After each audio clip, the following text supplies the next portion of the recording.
Bueno, vamos a dar inicio también entonces a la última ponencia del día de hoy, que se llama La Venezuela mucho más allá del petróleo, que va a estar a cargo por parte de Rafael Arraez Lucas, quien es historiador, ensayista, profesor principal de la carrera de la Universidad del Rosario en Bogotá, Colombia, y profesor titular de la Universidad Metropolitana de Caracas. Recibamos a Rafael, que sus amigos le dicen el Caque, con un aplauso. Fernand Braudel, un gran historiador francés, hablaba de tres categorías históricas temporales y decía, podemos hablar de un tiempo corto, que supone máximo 200 años.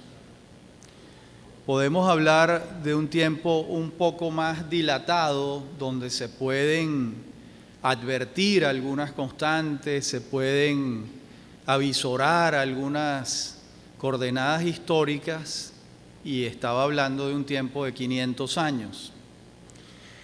Y finalmente decía, podemos hablar de un periodo completo donde hay un auge, un ascenso, un auge y una declinación, y hablaba de un periodo de 800 años.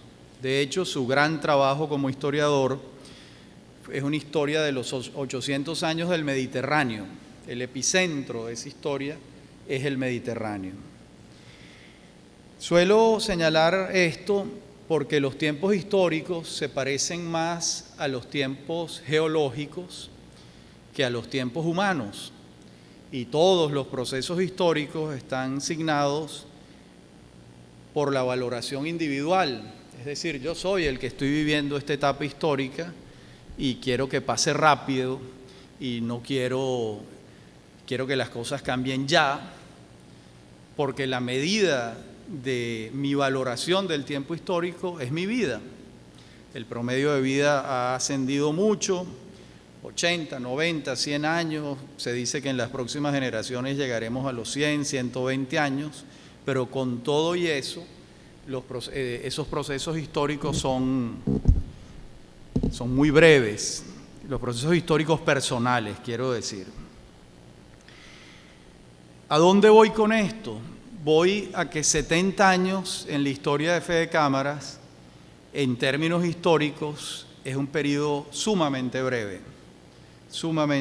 breve, y que podemos resumirlo entre los 70 años de tensión entre dos polos, el Estado por una parte y el mercado por otra. Yo pudiera cerrar el cuaderno y bajar, y esa es la conferencia. Eso es todo, 70 años en los que ha habido una tensión entre el Estado y el mercado. Ese pudiera ser el resumen de lo que voy a decir. Pero por supuesto, debajo de ese puente tenso entre el mercado y el Estado está precisamente la historia de los 70 años de Fede Cámaras. ¿Por qué? Porque esta tensión particular comienza en un año central para el empresariado venezolano, que es 1943, un año antes de la fundación de Fede Cámaras en 1944. ¿Por qué es tan importante 1943? Porque el gobierno de Isaías Medina Angarita logra sancionar en el Congreso dos leyes, que son las leyes que nos han traído hasta aquí, digámoslo así, que es la Ley de Impuestos sobre la Renta, que se sanciona en 1943, y la Ley de Hidrocarburos. Ambas leyes dan un paso gigantesco, quizás el paso más grande que se ha dado en la búsqueda de la captura de la renta petrolera. ¿Por qué? Porque durante todo el periodo de Juan Vicente Gómez, la dictadura de Gómez, y los años de Eleazar López Contreras y los 2 años del gobierno de Medina, el petróleo se pagaba, en las concesionarias petroleras pagaban una regalía entre el 12 y el 15% del precio del barril de petróleo. En esa época estaba alrededor de $1 por barril. Pagaban 12 centavos de dólar, a veces 13, 14, máximo 15. Con la ley de hidrocarburos y con la ley de impuestos sobre la renta, las regalías suben con la ley de hidrocarburos de 15 a 16 3/4. Ahí el crecimiento no fue mucho. Pero la ley de hidrocarburos remite a la ley de impuestos sobre la renta para que las concesionarias a final de año paguen un impuesto más o menos equivalente al 30%. De modo que el Estado venezolano va a pasar del año 43, estuvo cobrando 14, 15% por las regalías petroleras, y el año 44 comenzó a cobrar 46,5% de las regalías petroleras. Ese es el comienzo del intervencionismo de Estado en Venezuela con todas las de la ley. No, como muchos historiadores dicen, que fue con el trienio Adeco. El trienio Adeco lo que viene a dar es otra vuelta de tuerca dentro del intervencionismo. ¿Cuál es esa vuelta de tuerca? Un decreto del presidente Rómulo Gallegos, 12 días antes de que le den el golpe de Estado Carlos Delgado y Marcos Pérez Jiménez, subiendo ese 46 a 50, que es el famoso 50-50, que la historiografía tiene un pastel también muy grande en relación con esto, y que, de acuerdo a mis investigaciones, el 50-50 se logra, ¿verdad?, desde la perspectiva del Estado, con ese decreto de Gallegos, pero comienza a disfrutarlo, ¿verdad?, la dictadura militar, que va a iniciarse primero con los 2 años de Carlos Delgado, los 2 años de Germán Suárez Flamerich con Pérez Jiménez detrás, y los 5 años de Pérez Jiménez ya el titular de la presidencia. Pero ese 43 tiene además, ese año 1943, tiene además otra incidencia radicalmente importante, y es que si extremamos el argumento, en 1943 se estatizó el petróleo en Venezuela. Y ustedes se preguntarán, ¿pero por qué? Si eso pasó en 1976. Porque la ley del 43 les propuso a las concesionarias, hagamos borrón y cuenta nueva con las concesiones, y todas empiezan a partir de ahora a correr 40 años. En 1983 todas las concesiones pasan a la titularidad del Estado, es decir, voy a nacionalizar el petróleo dentro de 40 años con toda seguridad. De modo que ahí hubo un punto de inflexión sumamente importante.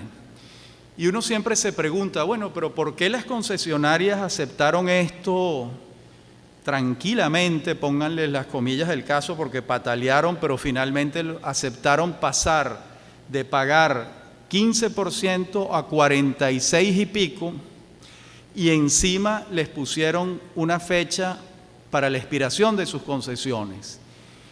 Las razones son 2. En 1938, Lázaro Cárdenas nacionaliza el petróleo mexicano. Y las concesionarias dicen, entre que me nacionalicen el petróleo, como me pasó en México hace 5 años, estoy en el 43, la nacionalización fue en el 38, y pasar de 15% a 46,5%, prefiero esto. Además, me están renovando las concesiones. Algunas expiraban dentro de 5 años, otras dentro de 10, otras dentro de 15, me las estiran 40 años más allá. De modo que no está tan mal. Y aquí también viene la otra cara de la moneda. El entonces ministro de Fomento del presidente Medina era Eugenio Mendoza Goiticoa, y le tuerce el brazo Mendoza a las concesionarias y les dice, además tienen que construir refinerías en Venezuela. Y qué apropiado el sitio donde estamos. La Shell y la Standard Oil, la Creole, construyen la refinería de Amoay y la de Punta Cardón, y Mene Grande construye la refinería de Puerto La Cruz.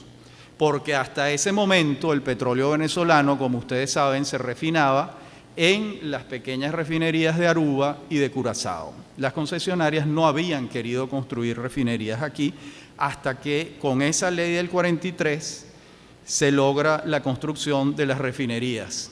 Las concesionarias sacan su cuenta.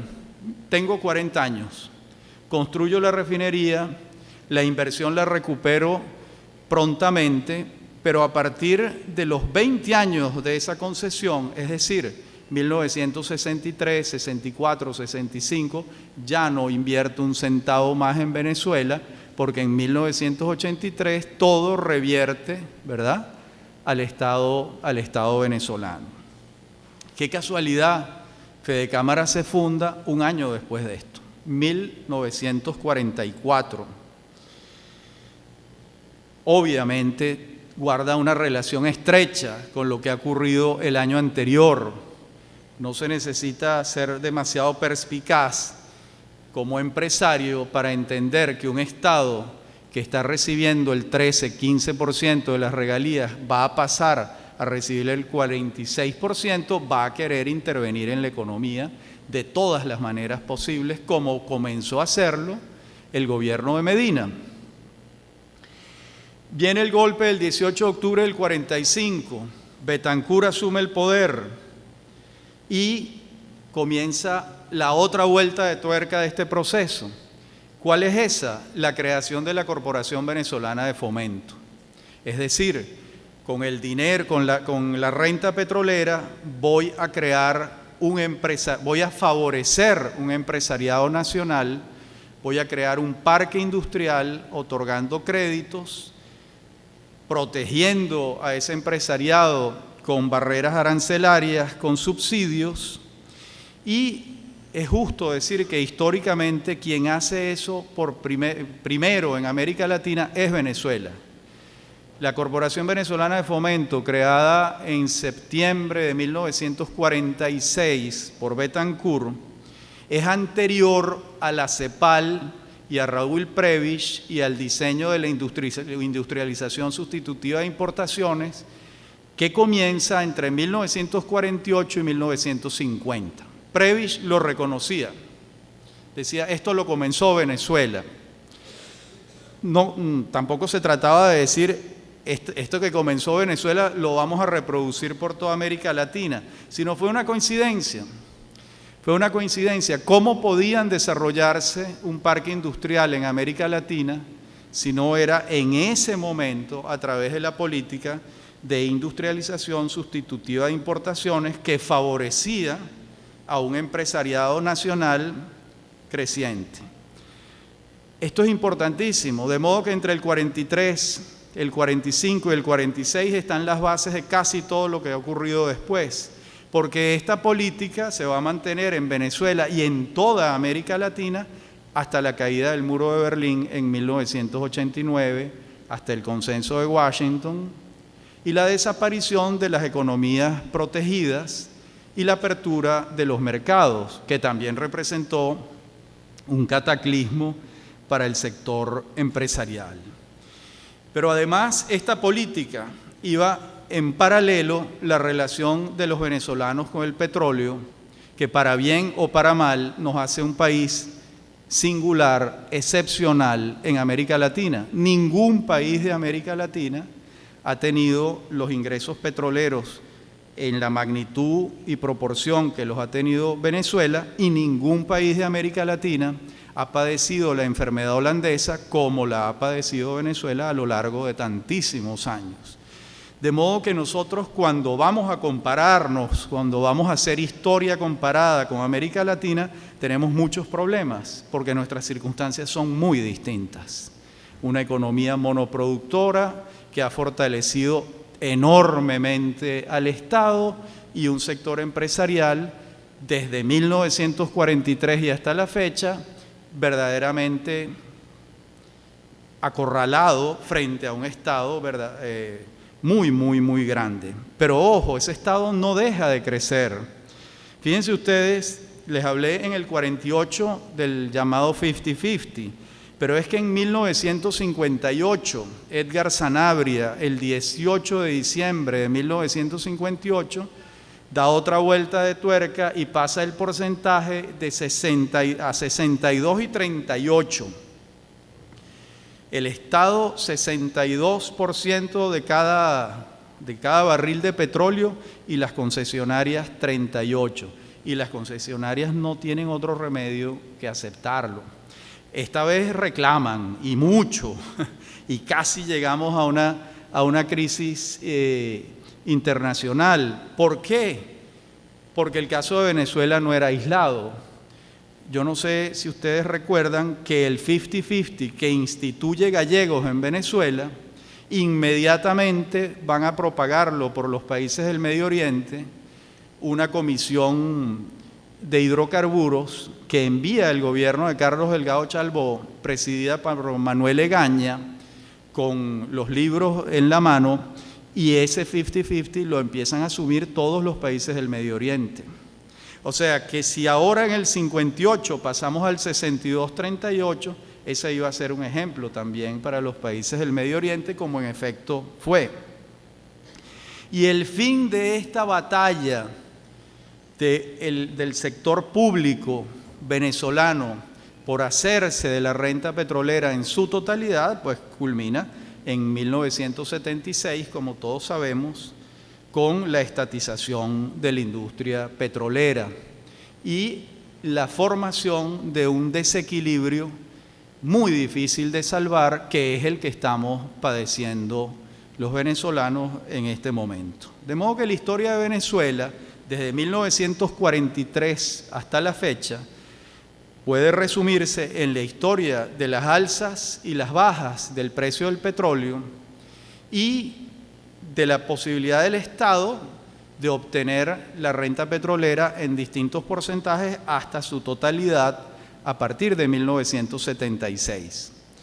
De modo que estamos en un país donde la llave de la riqueza, el 98% de las divisas que ingresan al país, ingresan por producto de la renta petrolera.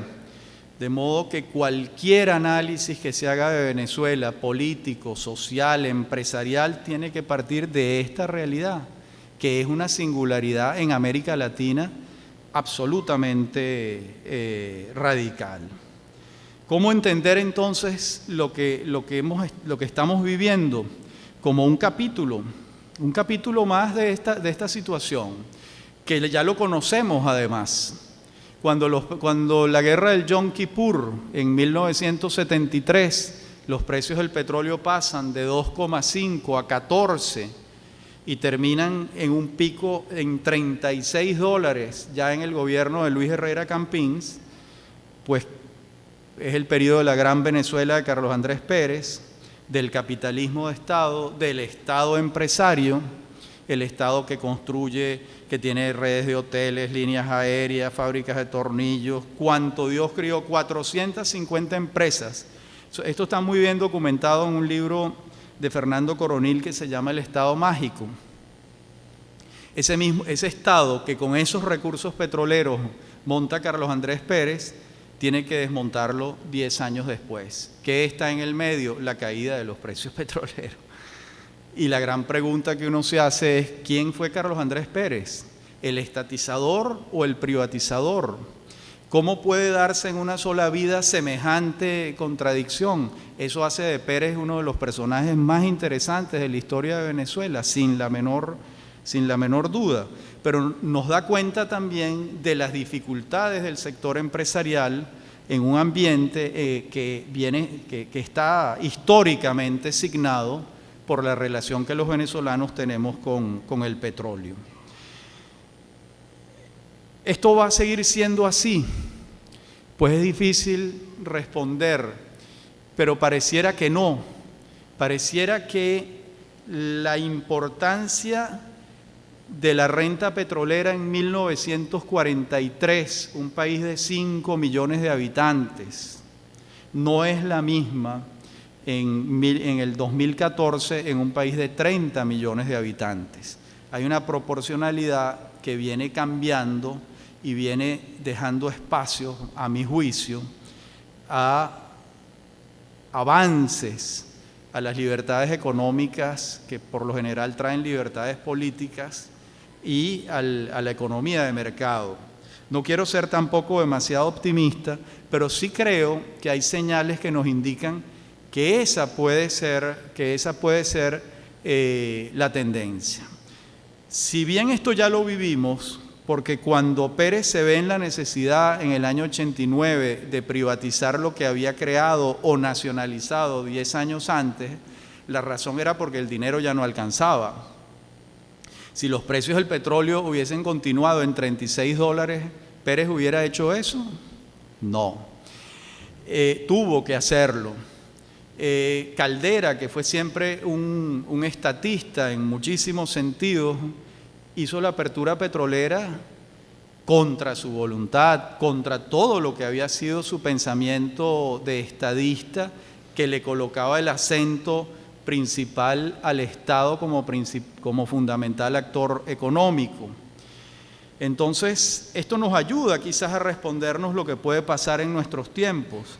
¿Los precios del petróleo han caído? Sí, pero no lo suficiente, pero hay una variable nueva, y es que los precios del petróleo, sin necesidad de que caigan demasiado, ya no son suficientes para mantener el aparato estatal y el sistema de transferencias de recursos que ha ideado el chavismo, el sistema de transferencias de recursos. De modo que se pareciera advertirse que no va a ser suficiente y que la economía y la realidad terminan imponiéndose con más fuerza que la ideología. Y yo tengo la impresión de que hacia allá vamos, vamos avanzando. Queda, por último, una pregunta que siempre me hago y que siempre comparto con mis estudiantes, y es sobre la ICI. La industrialización sustitutiva de importaciones fue lo correcto en su momento. Si le preguntamos a un liberal ortodoxo, nos diría que no, que cualquier sistema económico en el que hay una protección al empresariado y que hay un sistema crediticio para el desarrollo de un parque industrial es inconveniente. Esa es una ortodoxia liberal. Pero si somos menos ortodoxos que los liberales ortodoxos, tendríamos que decir que la industrialización sustitutiva de importaciones trajo como consecuencia la creación de un parque industrial y una modernización de Venezuela muy superior a todo el resto de América Latina durante un periodo muy largo. ¿Por qué? Por el petróleo. De modo que volvemos a esa relación tan extraña que nosotros tenemos los venezolanos con el petróleo, que es una suerte de amor y odio. Tenemos una relación, un psicoanalista se daría un banquete con la relación que tenemos los venezolanos con el petróleo. Todos sabemos que le debemos mucho, pero todos lo odiamos también. Tenemos una relación que no está resuelta. Tan no está resuelta que a mí me llevó, en estos años que estuve viviendo en Colombia, y ahora que regresé, comencé en Colombia una investigación que me va a conducir a escribir una historia del petróleo en Venezuela. ¿Por qué estoy haciendo esto? Porque no hay una historia del petróleo en Venezuela. No se ha escrito. No hay un historiador que se haya dedicado a esto. Esto es verdaderamente alucinante, que un país petrolero no tenga una historia de su sustancia fundamental. Claro, esto puede ser una sorpresa para un historiador, de pronto para cualquiera que no sea historiador no tiene mayor importancia, pero en todo caso les aseguro que en Francia hay muchas historias del vino, muchísimas historias de quesos. Los escoceses tienen varias historias del whisky de Malta y del blend, porque las conozco. Los colombianos tienen varias historias del café. Nosotros no tenemos una historia del petróleo. ¿Qué nos está diciendo esto? Que tenemos además una relación muy conflictiva con este oro negro, o como lo llamó Pérez Alfonso, tomándolo de Gonzalo Fernández de Oviedo, que lo llamó el estiércol del demonio, Sterculis demonis, dijo Fernández de Oviedo, y Pérez Alfonso lo tradujo el excremento del diablo. Yo creo que nos equivocamos si satanizamos al petróleo, ¿verdad? Y también nos equivocamos si lo endiosamos.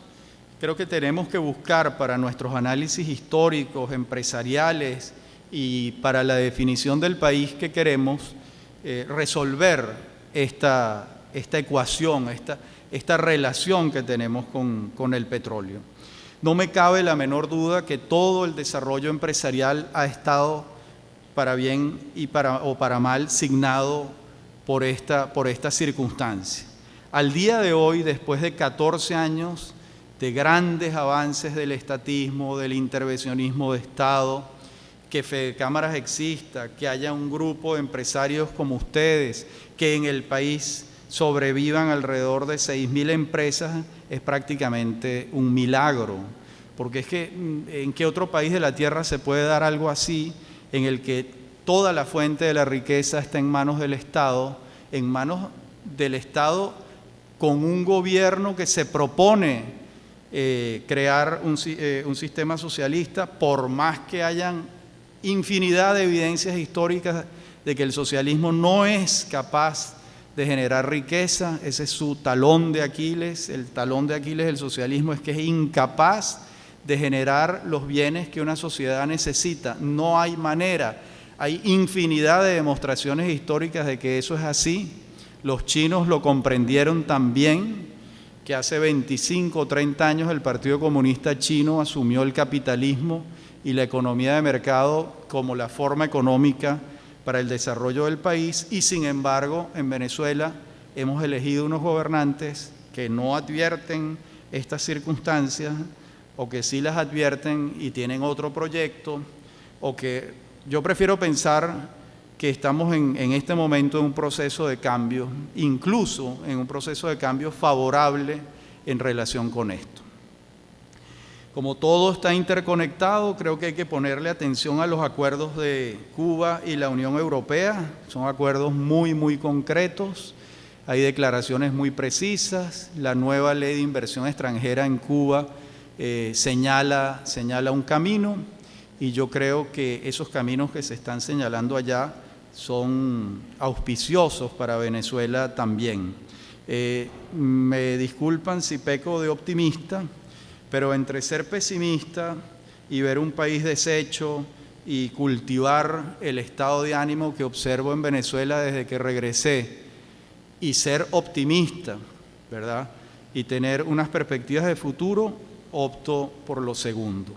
Y con esto concluyo. Yo creo que se impone un optimismo que vaya de moderado al entusiasmo, porque ojalá no me equivoque, pero creo que en Venezuela, desde el punto de vista empresarial, pareciera que ya pasamos por los peores momentos y que vienen otros tiempos, por más que en este instante la situación sea sumamente difícil, como bien lo dijo el presidente Jorge Roig en sus intervenciones. Bueno, eso quería decirles. Muchas gracias.